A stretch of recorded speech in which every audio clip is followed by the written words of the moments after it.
Olha, nós tivemos, infelizmente, uma situação que vem sendo recorrente na prática de esportes. Nós tivemos aí uma pessoa, um senhor de 65 anos que veio a óbito porque estava praticando beach tênis e a causa, inicialmente, é infarto. Ele não resistiu. Tivemos outras oportunidades em que atletas jovens também tiveram essa mesma condição. Eu posso simplesmente, porque despertei para uma ideia de vida saudável, e vida saudável se relaciona com esporte, se relaciona com academia, se relaciona com a prática de exercícios. Eu posso simplesmente, olha, hoje eu decidi, eu quero vida saudável, eu vou tomar muita água, eu vou ter sono reparador e eu vou praticar um esporte. Mas eu não vou a um cardiologista antes, posso fazer assim mesmo? Olha, quem está na linha é o doutor José Leitão. Doutor José Leitão é médico cirurgião cardiovascular. Doutor José Leitão, a gente pode simplesmente, olha, decidi, vou praticar, não preciso fazer uma consulta, um exame, eu não preciso saber qual é a minha condição de saúde, doutor. Bom dia. Bom dia, Elias. É um prazer poder falar de um assunto tão importante, principalmente na época do verão. A gente não pode, de fato, iniciar qualquer atividade física sem passar antes por uma avaliação médica. A gente sabe que a doença cardiovascular é a doença que mais mata no mundo. Então, antes de iniciar qualquer atividade física, principalmente agora no verão, procurar um especialista para fazer um acompanhamento. Então, doutor, a gente precisa primeiro compreender qual é a nossa situação de saúde. Qual é a diferença? Tem uma diferença grande. Alguém com 65 anos que aparentemente tem uma saúde boa, né? Nunca apresentou nenhum problema, e um garoto aí dos seus 20 e poucos anos e que decide, olha, agora a partir de agora a gente vai fazer, crossfit. É por aí, doutor? É exatamente isso, Elias. As causas são diferentes. Apesar de existir um certo risco cardiovascular muito maior nos pacientes acima de 60 anos, em especial os pacientes que já são hipertensos, diabéticos, esses pacientes que já possuem algum fator de risco. O paciente jovem também precisa fazer algum tipo de check-up. Por quê? Existem algumas arritmias, algumas cardiopatias congênitas que podem aumentar o risco cardiovascular desse paciente. E a gente sabe que são doenças silenciosas, que infelizmente quando tem alguma manifestação clínica já pode ser tarde demais. Essa é uma coisa importante, doutor, porque existe uma palavrinha que talvez as pessoas não levem muito em consideração, que é herança. O que aconteceu com os avós e com os pais pode ter uma relação muito direta para com quem herdou uma possível doença cardiovascular, por exemplo, algo histórico e que acontecia com os seus no passado e que pode se repetir para com quem está na atualidade, doutor? Com certeza. A história familiar, o fator genético é um dos principais fatores de risco que, infelizmente, a gente não consegue mudar, a depender do tipo de patologia. Por exemplo, existem algumas arritmias malignas, como a displasia arritmogênica do ventrículo direito, como a síndrome de Brugada, que a gente sabe que tem um fator genético associado e o que a gente consegue fazer, na verdade, é um diagnóstico precoce. A gente não consegue evitar a evolução da doença, mas com diagnóstico precoce a gente consegue tratá-la. A ciência do coração, ela avançou muito, doutor, nas intervenções cirúrgicas, nas drogas, para que a gente possa, num infarto, longe da capital ou longe de um centro de tratamento, ter ainda alguma possibilidade, porque muitas vezes a gente quer, olha, joga tudo na mão do cirurgião, mas o que chega até o cirurgião, muitas vezes já não tem mais condição clínica, médica, a ciência já não consegue dar mais jeito, doutor? Com certeza. Falando de doença cardiovascular, em especial o infarto, houve um avanço na medicina, principalmente em relação ao tratamento medicamentoso, nos últimos 10 anos, algo inimaginável. Então, apenas com medicação e com alguns cuidados, claro, a gente consegue reduzir a mortalidade por infarto. Então, principalmente no infarto agudo do miocárdio, quando a gente fala dos trombolíticos, que são medicações que podem ser realizadas na hora, ou seja, eu posso desobstruir um vaso, no momento que é diagnosticado um infarto com supra. Então, o avanço e o acesso a essa tecnologia com a redução do custeio foi de suma importância para a redução de mortalidade nas doenças cardiovasculares. Lembrando que esses trombolíticos atuam não apenas para o infarto, mas também para a embolia pulmonar maciça, para o AVC também é de suma importância, onde houve uma redução de até quase 20% da mortalidade apenas com o uso dessa medicação em especial. Agora, doutor José Leitão, é claro que algumas ações são preventivas e que podem ajudar. Por exemplo, nós temos uma orla imensa que, nessa época, ela está recheada não só das pessoas que moram aqui, que são praticantes do esporte ou não, da caminhada, etc., mas das pessoas que nos visitam. E em época de Copa, parece que o coração fica um pouco mais, sobrecarregado, doutor. É mito dizer de que alguém estava assistindo a Copa ali, esperando que alguém acertasse aquele pênalti, errou, o time foi desclassificado e ele teve um infarto, pelo excesso de euforia. Isso é mito ou isso de fato acontece? Nós tivemos alguns exemplos desse aí durante a Copa do Mundo, doutor. Não é mito, isso é verdade. Inclusive, a gente considera como duas vias. A via mais comum é um infarto clássico, onde ocorre um deslocamento dessa placa de cálcio que leva à formação de um trombo e esse trombo leva a um infarto. Por quê? Nesse momento de euforia, ocorre um aumento da frequência do coração, ocorre um aumento da pressão, fazendo com que desencadeie tudo isso que eu acabei de dizer e levando ao infarto agudo do miocárdio. A gente viu, no finalzinho desse ano, um torcedor do CSA que morreu, inclusive por infarto. Acho que foi até no trapichão, inclusive.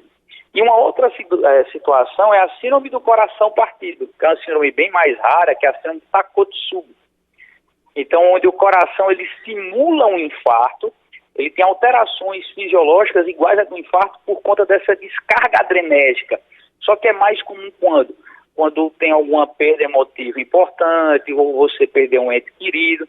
Então, após alguma briga de família, alguma discussão familiar, o paciente pode ter dor torácica, não ser necessariamente infarto, pode ser a síndrome de Takotsubo, que é a síndrome do coração partido.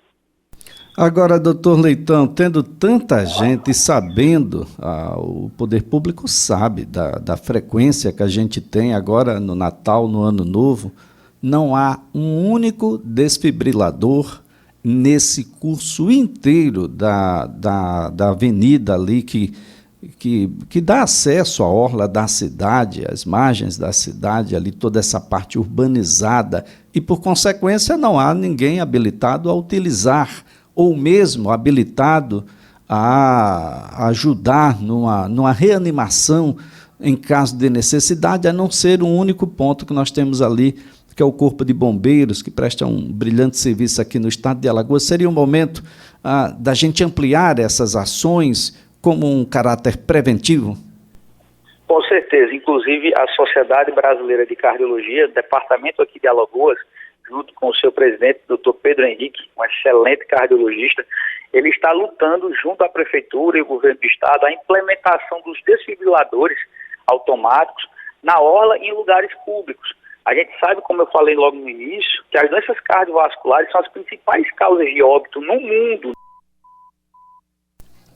Olha, caiu aqui a ligação, a gente vai tentar refazer esse contato com o Dr. José Leitão, mas para bem da verdade e para um registro histórico, Dr. Ricardo César, médico, cardiologista também, o Dr. Ricardo César já falava dessa necessidade, há alguns anos atrás, de que nós deveríamos ter não só desfibriladores e treinamento para pessoas, mas também os remédios, as drogas que poderiam possibilitar de que em pontos estratégicos do Estado nós tivéssemos aqueles que infartam sendo reanimados e com essas drogas chegarem em condições, digamos, com mais chances de continuarem vivos, doutor?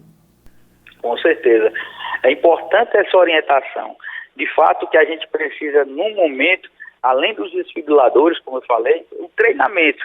O Dr. Cláudio Soriano, que é um grande pediatra, renomado aqui em Alagoas, ele tem feito um trabalho nas escolas, em escolas públicas, em alguns eventos, mostrando esse treinamento. Mas isso precisa expandir não só para as escolas públicas, mas também para as escolas privadas, para que esse acesso a esse conhecimento, principalmente nas crianças e nos adolescentes, já tenham noção do que é uma reanimação cardiopulmonar, já iniciar o que nós chamamos de medidas básicas. Isso pode salvar uma vida e principalmente não só salvar, mas diminuir a morbidade, ou seja, diminuir as sequelas de uma parada cardiorrespiratória.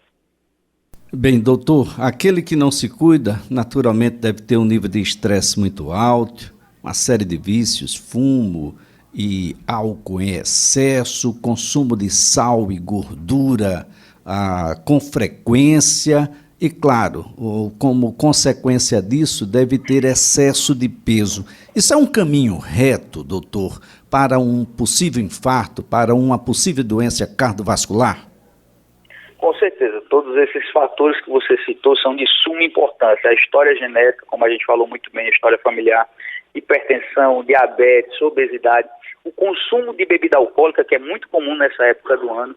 A gente sabe que o excesso de álcool pode levar não só ao infarto, mas também à miocardiopatia alcoólica. Outra causa importante também, o tabagismo, que é intensificado nesse período de festa. O cigarro eletrônico, que a gente tem percebido, principalmente nos jovens, o aumento do uso indiscriminado de uma droga, na verdade, que não existe nenhum controle pela vida, na verdade é proibido, e a gente tem visto o aumento do consumo. Então, tudo isso leva um aumento do risco cardiovascular também na população mais jovem. Bem, doutor José Leitão, eu quero, antes de mais nada, agradecer pela sua colaboração, dizer a todos, da necessidade, não tem dia nem hora não, né, doutor? Qualquer dia é dia da gente fazer uma visita a um cardiologista, né? Eu falo que desde o ventre da mãe, quando a gente faz o ecocardiograma fetal, entre a 21ª e a 28ª semana de gestação, a gente já precisa ter um acompanhamento com um cardiologista, no caso, cardiopediatra. Então, não há hora, não há momento. Qualquer hora, qualquer momento é necessário. Bom, e os exames, eles já são melhores do que já foram em qualquer época e pode dar uma ideia muito clara da condição de saúde da sua situação cardiovascular. Com certeza. Vários exames como a tomografia, a reconstrução da tomografia, da angiotomografia de coronárias, onde a gente consegue analisar toda a anatomia do coração e reconstruí-la numa impressora 3D. Então, os avanços são inúmeros. Isso é uma exclusividade de quem tem plano de saúde, da iniciativa privada, ou o setor público aqui no estado tem essa condição também?